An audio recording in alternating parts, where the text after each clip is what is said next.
So today we'll be installing fog lights on a 2015 Nissan Altima. So I didn't see any guides online, so I'm going to attempt to do it myself. First, you want to position your steering wheel so that you can get access to the two screws. Not sure if you can see it.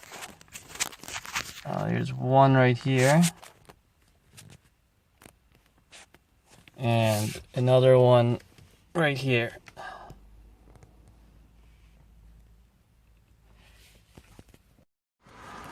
Okay, then what I did is I pulled the steering wheel as far as I can get out, and then I pulled this lever down, and in here I just stuck my hand inside and just pushed up and pop this open, and then you just want to pull this piece out.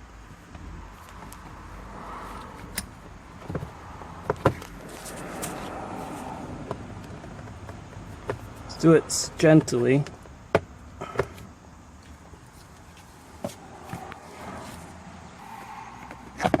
And then I popped it out. So just do it slowly and gently, and you'll see that it's being held down by these pegs here.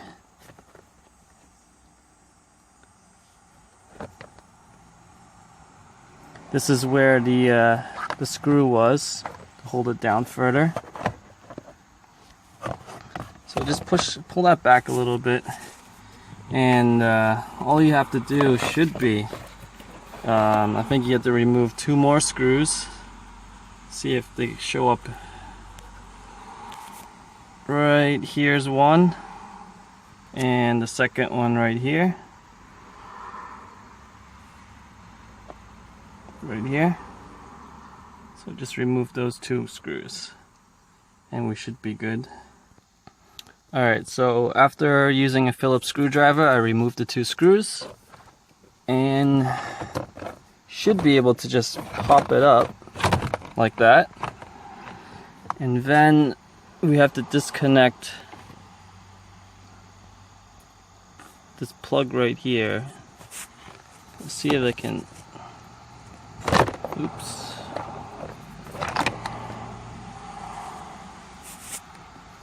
Kind of blurry. Come on. There we go. So you did disconnect that plug, and right in the center you see there's like a little piece you can push on. So you try pushing that and then pull, and this should come off quite easily. And we'll place in the new switch with see, the stock one that I have is missing the fog light switch, so I'm going to be putting in the OEM switch with the fog lights. Alright, so to give myself a little room, I'm actually going to remove this third screw at the bottom to release the bottom cover, and once I have that, I have more room to remove that plug.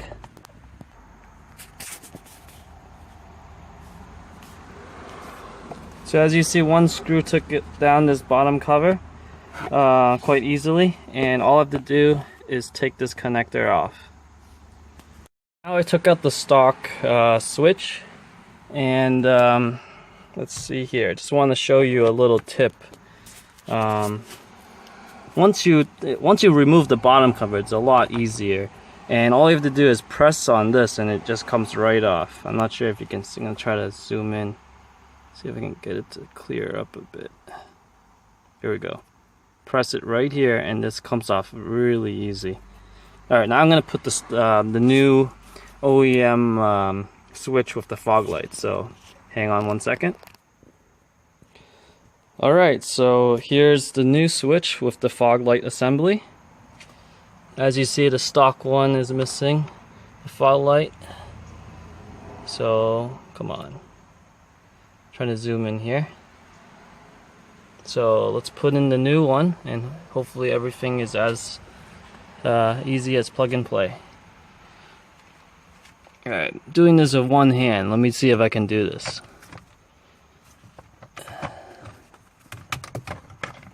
take the top cover, put it behind, slide right in, nice and easy, and we should just plug this in. Alright, plug it in, slide it back, put the top cover on, and I'm just gonna test this just to make sure it's working before I do anything else. So hang on 1 second. Alright, so now that we have the switch in, let's turn on the car and just test, make sure the lights are working. So I have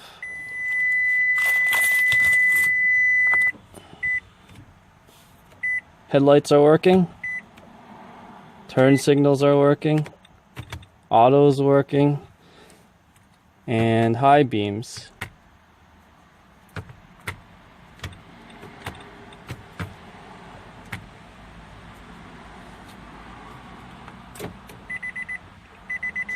Seems to be working all right.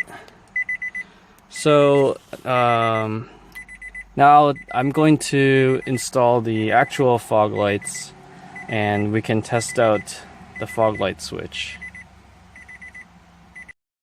Alright, so now that I have the turn signal switch installed, it's time to actually put in the fog lights. And what I'm going to be doing is we need to remove this fog light bezel and put in the bezel with the fog light hole, as well as the fog light itself. Some folks have been able to remove this by placing a flathead in there, but I don't want to scratch anything. So I'm from experience with an '07 Sentra. What I did was I went underneath the bumper and removed the splash guard, and hopefully I can access it that way. I don't want to take the full bumper off, but you can. So we'll see how it goes. Another method is remove the wheel, and there's a few clips around here. If you take this off, you can also access the back, but I'm gonna try going through the splash guard. So underneath the splash guard, there's a few screws.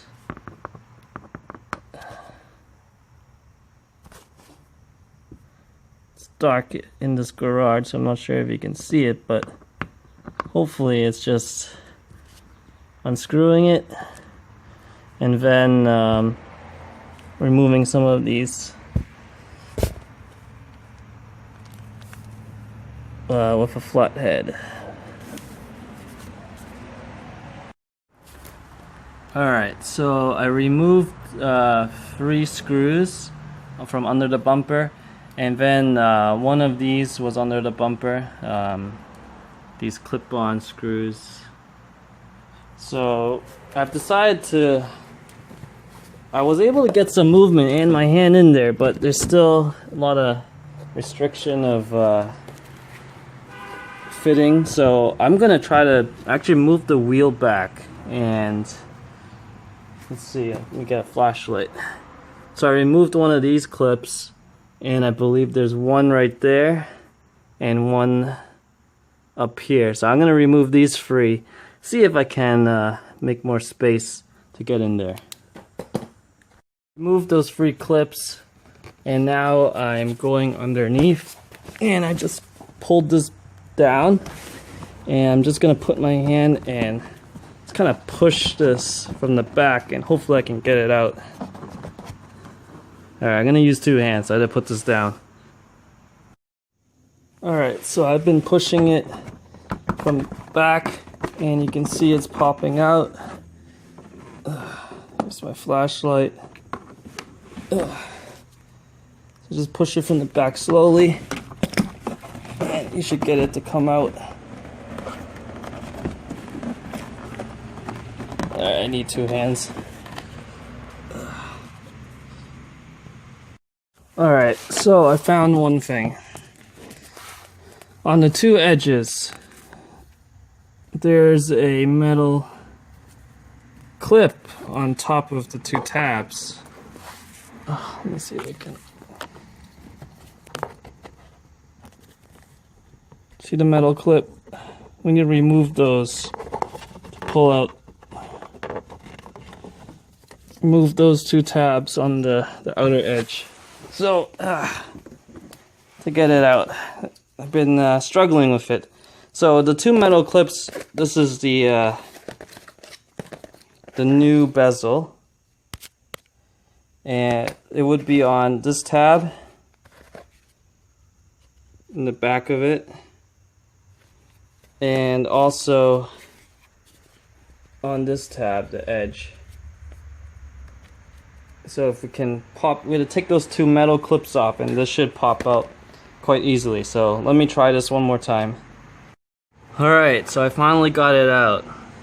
So the toughest part was where this metal clip at the edge. This was holding it in, and it was just a pain to get out. Another part that was tough was this one,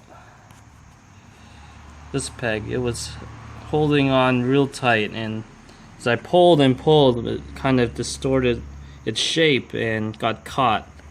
But finally, with force, I was able to get it out, and just to be safe, I put some masking tape around the bezel location.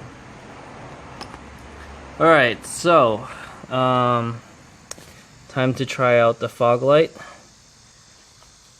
and let's see, here we go. Continuing from the turn signal removal video. Alright, so this actually turned out to be a lot harder than I initially thought, especially for the passenger side. This tab right here, let's see if I can get a clear shot of it. It was holding in really well with this hole right here,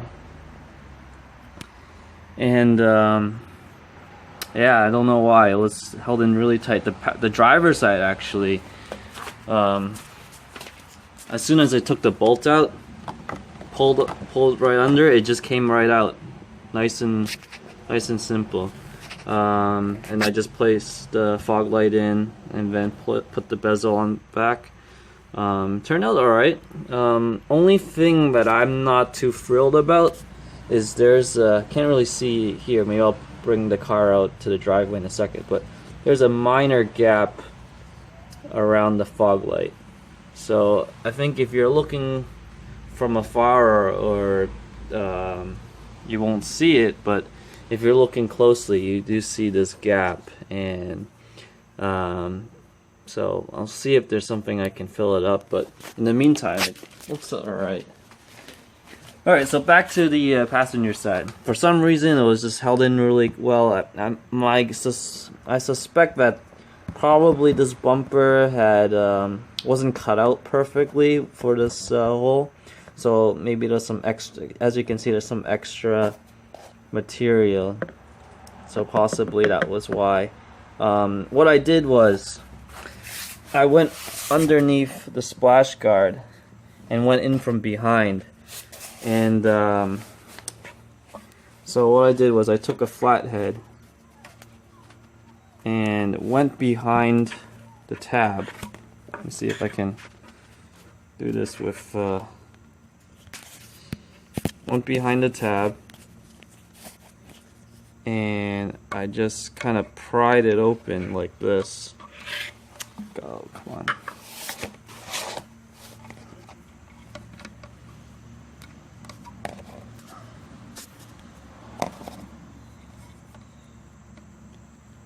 Kind of pried it open, so you can see it's a little beat up, but that was the only way I could get this out. I was about to just give up and take it to a shop, but just kind of pry it out. You can see it did a little damage, but should still work. Alright, so next time to install. Next, we'll be putting the new LED turn signal and DRLs together. So it's just plug and play from this point. So I just need to. Alright, I use 2 hands. Alright, so I just plugged it in and I'm just testing it out. Looks like it works. And if you want to see what it looks like, I did this on the driver's side already. Alright, next we'll have to put this back in together. So I'm just gonna do it and probably just take pictures. Now just do the reverse, put the end piece in first and then kind of just push it in as far as it can go, and then put the bolt on.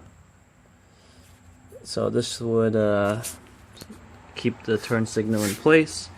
I'm installing fog lights, so we will have to remove this and get some more lighting in here.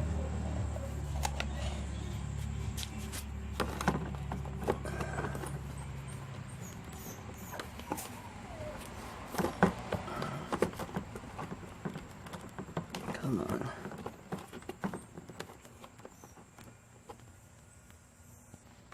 Alright, so you press on the top, and this will just come out, and then, not sure if you saw that. Press right here, and it'll release. And then for this, press on top of here, and pull. This would come out. For the fog light, this is an OEM fog light. We'll just plug and play. Put this right in. Clicks in. Put it back in place, clicks in place. Alright, now you want to put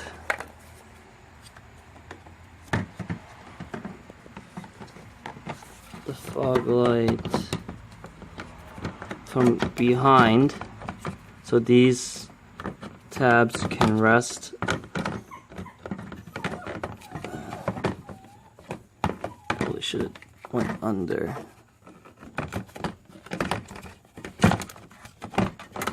Alright.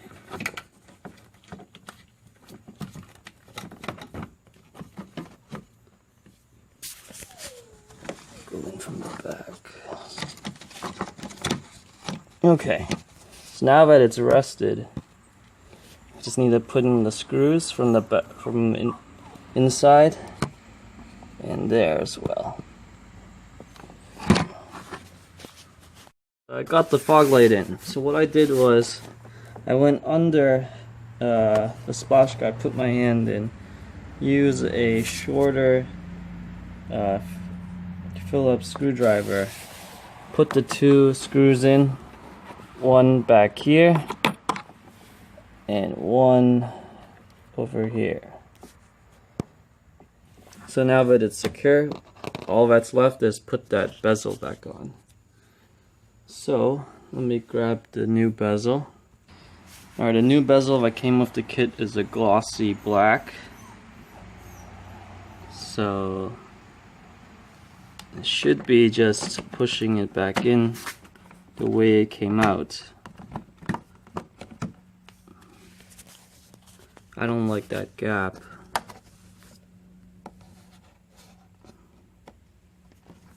Before I do that, I might have to adjust the fog light.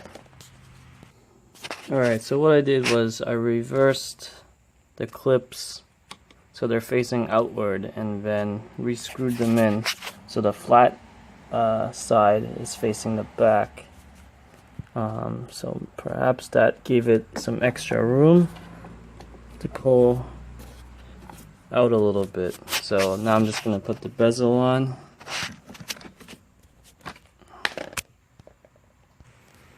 Alright, and there we have it. The bezel's in. Just push it in all the way. And there's still a small gap around the fog light, but That's the best we can do. Alright, just to test it, make sure fog light works and the turn signals work, and we'll install the DRL portion of it. Outside of my driveway, we got it together. Now to do the wiring of the DRLs, again I just went under the splash guard. I then went, I got the wiring to go behind the front bumper, and then all the way around. I think you can see the wire here. So then again I went under the splash guard. I brought the wire around these holes so there's some light I could see, and then from up above I used this tool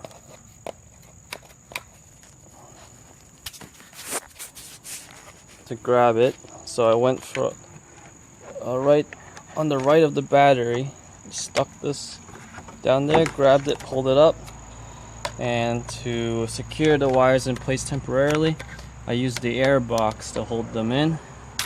And now we will install the DRL unit. So it looks like it's just plug and play for these for those two, and I just need to hook these to the battery. This is if you want to control the blue wires, if you want to turn off the DRLs when your headlights aren't, but you'll need to tap into the headlights. I'm just gonna leave the DRLs on all the time, so I'm just going to put some electrical tape on it so it doesn't sort. Alright, so I wired everything up. Red is positive, black is negative. Just pretty much use a 10 millimeter 10 millimeter bolt to remove, and you place them in. Again, if you want to have the lights turn off, you can use this blue wire to tap into the headlight. I'm just using electrical tape to make sure that doesn't go on, so the DRL stay on. So as you can see, it came out really pretty nice. And let me show you what it looks like in the dark. So as you can see, pretty bright light output.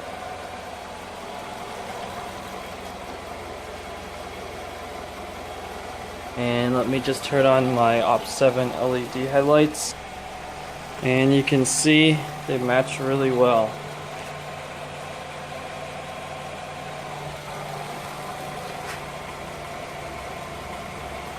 Alright, that'll do it.